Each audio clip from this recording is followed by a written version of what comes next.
ओम साई 4 मार्च 1912। मैं प्रातः जल्दी उठा, प्रार्थना की और पंचदशी की संगत की।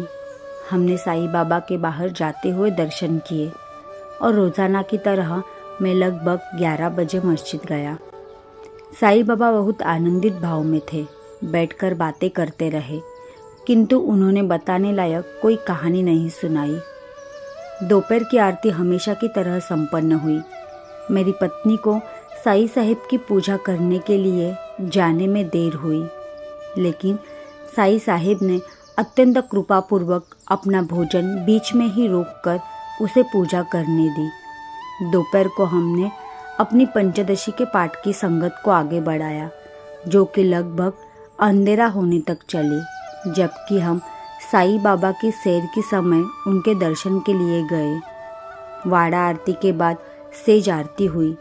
वहाँ रोज की अपेक्षा ज़्यादा संगीत था और साईं बाबा पूरे समय बहुत चुपचाप थे। रात को भीष्म ने भागवत और दासबोध का पाठ किया। दासबोध के अध्ययन के समय श्रीमान बाला साहेब भाटे भी मौजूद थे। 5 मार्च 1912।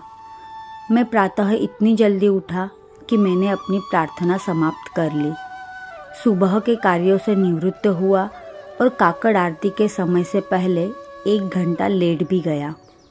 मैं उसमें सम्मिलित हुआ और फिर अपनी पंचदशी की संगत की, परंतु मैंने स्वयं को अस्वस्थ महसूस किया, अतः हमने कोई प्रगति नहीं की। मेरा पेट खराब लग रहा है और मुझे 2 बार दस्त हुए।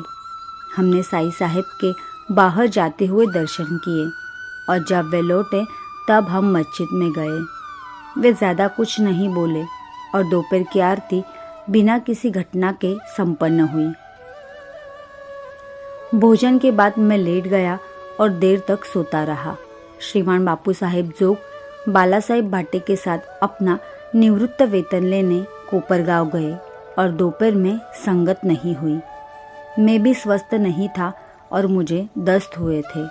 मैं शाम को साईं महाराज की शाम की सैर के समय उनके दर्शन के लिए गया और वापस आने पर मुझे इतनी नींद आई कि मैं लेट गया, जबकि भीष्म अभी भी दासबोध का पठन कर रहे थे। 6 मार्च 1912। मैं रात को गहरी नींद सोया और परिणाम स्वरूप प्रातः मैंने बहुत अच्छा महसूस किया। मेरे प्रार्थना समाप्त करने के बाद हमने अपनी पंचदशी की संगत की और उसी दौरान हमने साईं महाराज के बाहर जाते हुए दर्शन किया। हमने कुटावस्था दीप को समाप्त किया और ध्यान दीप की शुरुआत की। संगत के बाद मैं रोजाना की तरह मस्जिद गया। साईं बाबा बहुत आनंदित थे, अतः मैं बैठकर उनकी सेवा करने लगा।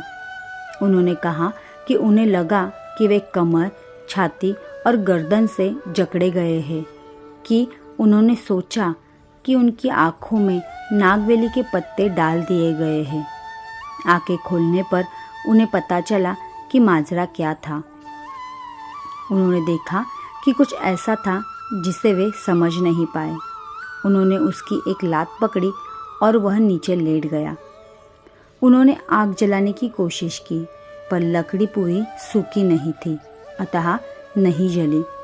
उन्हें लगा कि उन्होंने 4 मृत शरीर निकलते हुए देखे, पर वे समझ नहीं पाए कि वह किसके थे। साईं साहिब उसी लय में बोलते रहे कि उनके ऊपर के बाएं और नीचे के जबड़े में इतना दर्द था कि वे पानी भी नहीं पी सकते थे। दोपहर की आरती हमेशा की तरह संपन्न हुई और भोजन के बाद मैं कुछ देर लेटा और फिर परमामृत का पठन करने बैठा।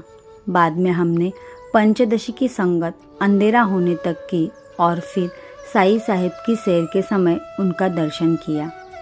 वाड़ा आरती के बाद सेज आरती हुई। कंदीलों के चक्रों को हमेशा की तरह जुलूस में नहीं ले जाया सका, अतः उन्हें उस छोटे से कमरे में रख दिया गया जहाँ साईं साहिब सोते हैं। इससे काफ़ी असुविधा हुई और मुझे नहीं लगता कि साईं साहिब ने यह पसंद किया। रात्रि में भीष्म ने भागवत और दासबोध का पाठ किया। बाला साहेब भाटे दासबोध के पाठ में सम्मिलित हुए। 7 मार्च 1912 मैं काकड़ आरती में सम्मिलित हुआ। साईं महाराज बहुत ही आनंदित भाव में थे और चावड़ी से निकलकर जब वे मस्जिद की ओर गए तब उन्होंने नृत्य किया। हमने अपनी पंचदशी की संगत और उसी बीच साईं बाबा के बाहर जाते हुए दर्शन किए। मैं संगत के बाद मस्जिद में गया। वहाँ बहुत भीड़ थी। धीरे धीरे वह कम हुई। दोपहर की आरती हमेशा की तरह संपन्न हुई और भोजन के बाद मैं थोड़ी देर लेट गया। बंधु साप्ताहिक बाजार के लिए राहता गया। दोपहर में हमने पंचदशी की संगत को आगे बढ़ाया। मैंने पठन किया और ध्यान दीप का समापन किया। उसके बाद मैं साईं साहिब की शाम की सैर के समय उनके दर्शन के लिए गया। वे प्रसन्न चित्त थे। मैं सूर्यास्त के समय लौटा। रात्रि में वाड़ा आरती हुई। भीष्म ने भागवत और दासबोध का पाठ किया और फिर भजन गाए, जिसमें गीता और बाबा गर्दे की पंचदशी में से छंद भी थे। बाला साहेब भाटे भी आखिरी पाठ के समय मौजूद थे। 8 मार्च 1912 प्रातः भीष्म और बंधु जल्दी उठे और संगीत में प्रार्थना की। यह बहुत सहायक था। मैंने प्रार्थना की और उसके बाद हमने पंचदशी की संगत की। हमने साईं महाराज के बाहर जाते हुए दर्शन किए और फिर मैं मस्जिद गया। साईं महाराज ने अत्यंत कृपापूर्वक मेरे नाम से पुकारा और जैसे ही मैं बैठा उन्होंने अपनी 4 भाइयों की गाथा सुनाई। उन्होंने कहा कि वह बहुत छोटे थे और बुद्धिमान थे। वह अपने घर में खेला करते थे जो कि बहुत बड़ा था और नज़दीक के आशर खाने में भी उसके पास भी एक बहुत बूढ़ा आदमी बैठा करता था जो कि ना तो मस्जिद ही जाता था और ना ही आशर खाने में ही, और कहता था कि जहाँ वह लेटता है वह उसका स्थान है। साईं बाबा के संबंधी नहीं चाहते थे कि वे आशर खाने में जाए और ना ही वहाँ जो गतिविधियाँ चलती थी उनका समर्थन ही करते रहे। वह वृद्ध व्यक्ति साईं बाबा की माता के पिता निकले और साईं बाबा उनके लिए रोटी और साथ में कुछ खाने के लिए ले जाते थे। वह वृद्ध कुष्ठ रोगी थे। उनके हाथ पैर की अंगुलियां गल चुकी थी और दिन प्रतिदिन और भी खराब होती जा रही थी। यहाँ तक कि एक दिन उन्होंने खाना खाने से भी मना कर दिया और वह मर गए। साईं बाबा उनके पास खेल रहे थे पर उन्हें संदेह नहीं हुआ कि इनकी मृत्यु इतनी नज़दीक थी। वे अपनी माँ से उसके बारे में बात करते रहे जो कि अपने पिता को देखने चली गई। जब साईं बाबा गए तो उन्होंने देखा कि वृद्ध जा चुके थे और उनका शरीर चावलों में बदल गया। किसी ने भी वृद्ध के वस्त्रों की जिम्मेदारी नहीं ली। बाद में चावल गायब हो गए और वृद्ध व्यक्ति का पुनर्जन्म हुआ, परंतु उनका समर्पक मांग लोगों से था। साईं बाबा ने उसे भोजन दिया और वृद्ध का तीसरी बार कोंडाजी के पुत्र के रूप में जन्म हुआ। वह बालक साईं बाबा के साथ खेलता था और कुछ माह पूर्व वह मर गया। दोपहर की आरती के समय साईं बाबा मेरे निकट आए और मेरी बाई बाजू को छुआ और अपना हाथ कमर की ऊंचाई तक उठाया, जैसे कि हम एक युवक को दर्शाने के लिए करते हैं। दूसरे हाथ से उन्होंने वैसा ही इशारा किया जैसा कि हम पास से निकलते हुए व्यक्ति को दर्शाने के लिए करते हैं। उन्होंने अपनी आंखों से एक इशारा किया। मैं इस संपूर्ण बात को नहीं समझ पाया और पूरा दिन व्याकुल रहा।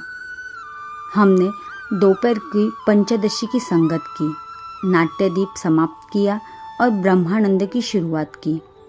हमने साईं बाबा के उनकी सैर के समय दर्शन किए और वाड़ा आरती के बाद सेज आरती में सम्मिलित हुए। रात्रि में भीष्म ने भागवत समाप्त की और दासबोध का पाठ किया। बाला साहेब भाटे भी उसमें सम्मिलित हुए।